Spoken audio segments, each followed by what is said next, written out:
Hidup di dalam kejujuran mungkin terasa berat di awal, tapi sebenarnya itu yang bisa nyelamatin kamu. Hai guys, welcome back to the Daily Dose of Hope and Truth, tempat di mana kamu masih bisa menemukan pengharapan di dalam kebenaran.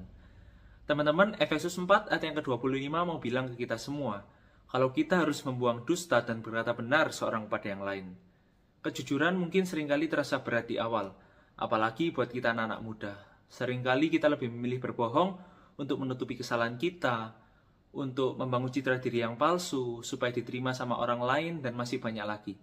Tapi kita tahu biasanya satu kebohongan akan membutuhkan kebohongan lainnya untuk dipertahankan. Dan hal ini tentunya akan membuat hati kita semakin jauh dari Allah dan membuat damai sejahtera di dalam hati kita tentunya akan hilang. Kehidupan Yesus sudah menjadi contoh buat kita semua bahwa hidup jujur adalah hal yang mutlak dan hal yang wajib.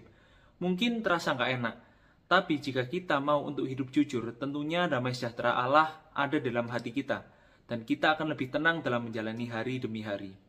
Jika kita memilih kejujuran, artinya kita harus stop untuk membangun citra diri yang palsu.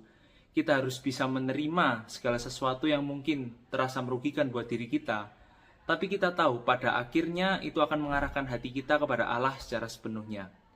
Jadi mulai hari ini, yuk kita memilih apa yang jujur.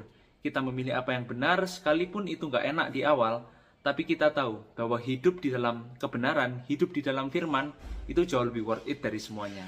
Dan selalu ingat, di dalam kebenaran selalu ada pengharapan.